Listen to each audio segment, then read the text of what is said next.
Okay, folks. That's me, I'm Folks. Yes, you are Folks. Well, Folks, you're reacting to the girl group TripleS and their subunit Evolution, which is a subunit that has appeared after Lovelution.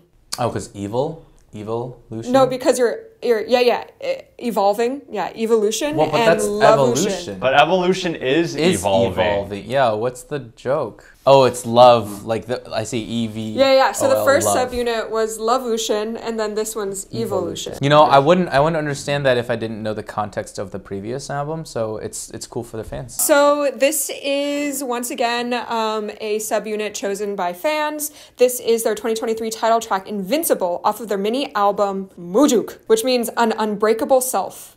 Invincible is about an ego that's unbreakable like a diamond, despite all the hardships and adversities it faces. This is produced by Jihai and Justin Reinstein, along with Anna Timgren and Sahype. I wonder if they wrote this back in November when I was in Korea with them. Ooh, maybe. I wonder. Or if they've made lots of, Justin and Anna have been making a lot of trips to Korea recently, so okay. A lot more often than me, sadly. Someone send me to Korea again, please. Yes, okay, anyways. send to Korea. Send all of us to Korea. Carbon. Is that unbreakable? That's what diamond is. Diamond is just carbon, and it's like under high strongest pressure. form. 3, It's so 2, pretty. 1, Invincible. I feel invincible looking at this. Ooh. It's beautiful. True. I love the schoolgirl versus the universe, like that type of dichotomy. It's been explored in countless anime. Oh, this sounds like a melody I recognize. Oh, you lied to me. You lied to me. Starting to bring in the faster beats.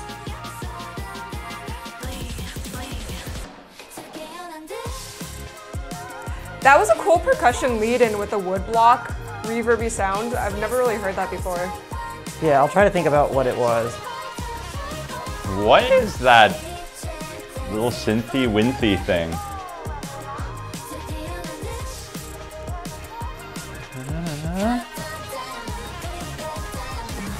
Cut the diamond. Cut it like diamond. Yeah, a nice drier section contrasting a very wet chorus. Come on, give me the return of the Mac again. No.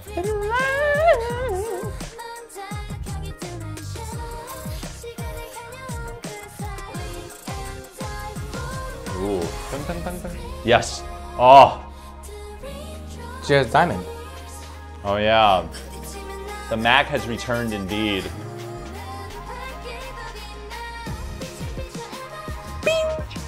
Oh. Oh. Oh, up! It went up a key. Ooh, I think they added a new synth with the woodblock hits. I don't know why I anticipated a key change. I love the nonchalant melody. Just like in Generation, there's like a melody that should not be as memorable as it is. This is a high chorus, like going up to A flat, I think. Yeah. How about the diamond line? A diamond dream. Some nice harmony. Little, well, flat 2 in the original key, but really as a, yeah. Little D&B? Yep. I mean, there's even D&B in the choruses too. Like a diamond. Oh, nice. Chorus starts out without the beat.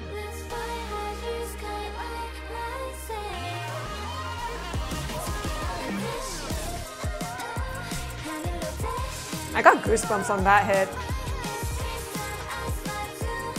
I'm not sure. It's a new type of sound. It's the future of music. Whoa.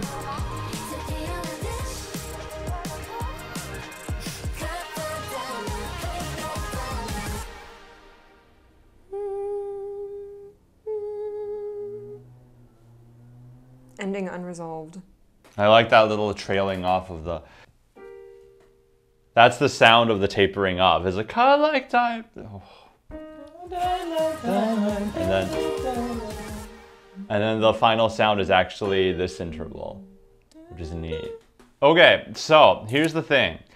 Because K-pop is usually very clear and obvious in what it wants to do, rarely does a song give me this feeling of like, I will listen to it despite the things I'm not sure about it. And most of the things that I'm unsure about are those weird instrumental touches that I probably will either, because I don't have an opinion yet. I don't know if they're good or bad because it's one listen.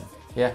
And I think this is the thing that needs time. We could go back to it, but I also think that other than those interesting instrumentations, the rest of the song is very clear. So I can embrace the stuff that I love, which is the rest of the song, and then have the instrumental stuff grow on me through time. Is it the same for you, Henry? Maybe I think I'm coming at it from like a very audition-y, like critical standpoint, which is like I listened a lot for clarity, and it was such a wash. It was really wet. Yeah, like the reverb was super heavy to the point where like I felt like I couldn't quite make out the melodies as clearly, but the melodies were interesting. They're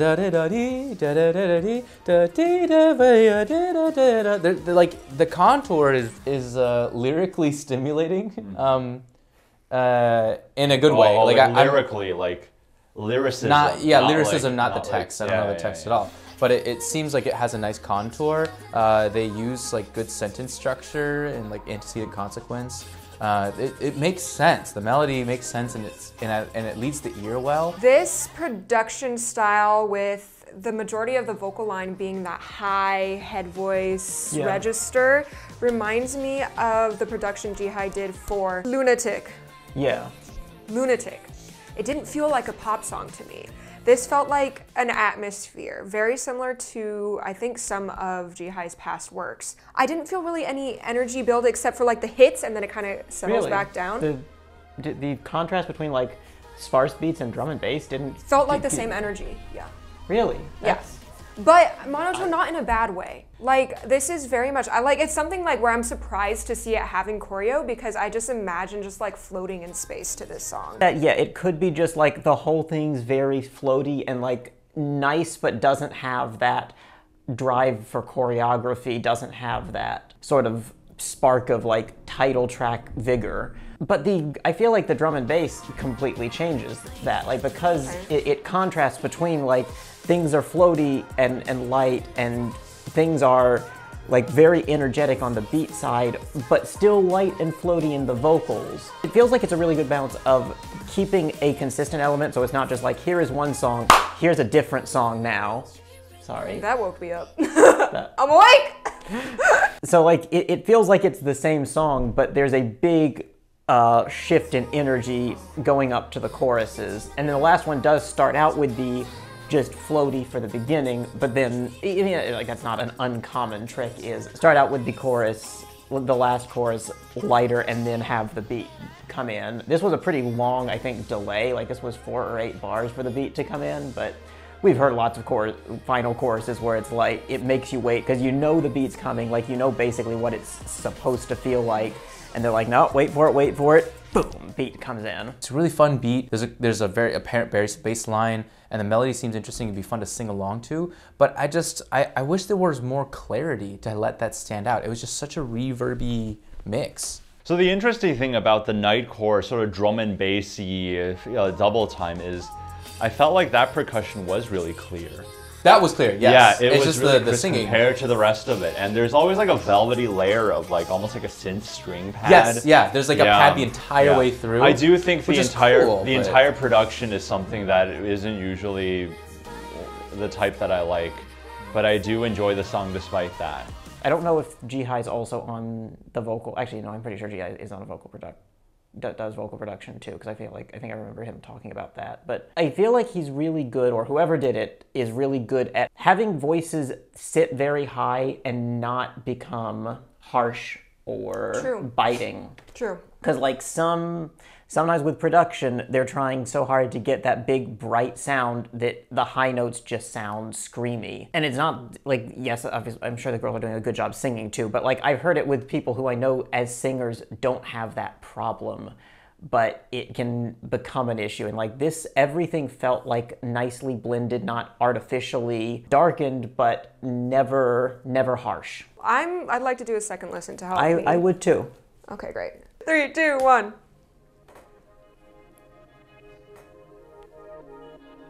This made me think it was going to be a faster tempo. Yeah, it is going to be a faster tempo. And then halftime.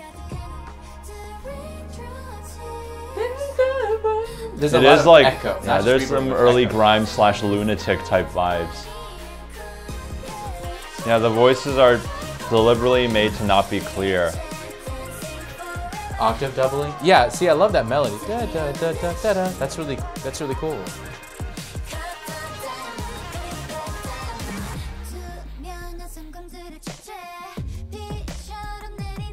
So this is a nice register change. It's interesting, it's not a lot of harmonic content. Like the chords aren't always in the forefront. Like they're in and out. Yeah, well, they become more solid in the pre-chorus. This part kind of works. That was a flat 7, It sounds right? like there's a wrong filter. I like that Yeah. dissonance. That was a cool resolution. I do hear what you're saying about the lots of background vocals up high. I don't hear that shine brighter, I hear that shine man. Oh, Forever Love, that's the...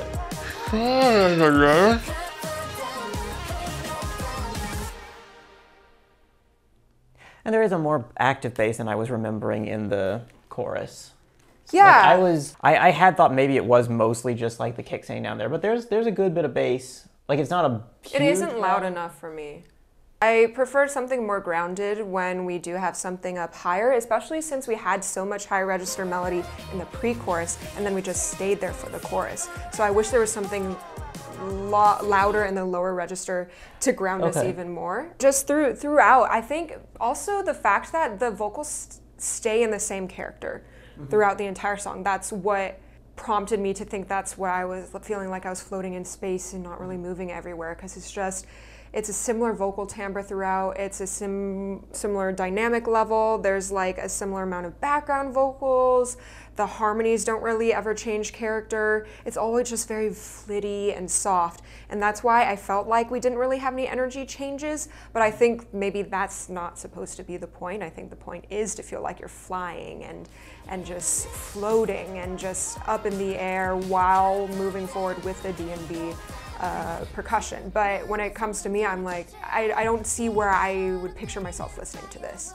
Like probably not workout because the vocals aren't hype enough for me. Probably not to relax because of the D&B. That would give my... Okay. So I'm like, what situation will I listen to Do you this in? generally have songs like grouped by what situation you listen to them in? Yeah, like what is going to wake me up, what is going to make me exercise, what is going to help me fall asleep, what is a good groovy song that I can listen to while I clean and cook and stuff like that. And then belting in the shower songs. And this is very head voice, and I don't think I would have fun belting like this! No. You do better than me. I'm a very bad singer. I'm not even gonna attempt that. Okay. I'm just like, in the end, I think this is a song that could grow on me, but just like after analyzing it, I'm just always distracted by the amount of sounds going on. There's stuff pan far right, far left, in the back, in the front, in the middle, on top, on below, and then there's just always this constant floaty vocals, and I'm just like, ah. I feel like that's the thread that ties it together. Okay, but I still like this song. That's the crazy part. I don't know why, but it's so kind of entrancing. Entrancing is a good way to put it. Yes. Yeah. There's just too much stinking reverb for my taste. Too much to the point where, stink. Did you say stink? Too much stinking reverb. Stick? Stinking reverb. Oh, what, too much stink? I love some of the choices for the harmony and the dissonance towards like the bridge. It's really clever, and there's a nice tension and release. No, I just think it's got lots of hooks. It's catchy. The double time feels, it has an innocence about it, where I like that there's a drum and bass and they didn't feel like they needed to embellish it with da-da-da-da-da. And then, you know. This is a rollerblading bop. Because it feels like you're floating and you're moving seamlessly through time. I don't know. I like disco for rollerblading. Always. Okay. Always. This is warmed by the fire during winter, Bob. Really? Oh, yeah. That's what you feel with this? Absolutely. Wow. Interesting. Again, different listening experiences. Yes.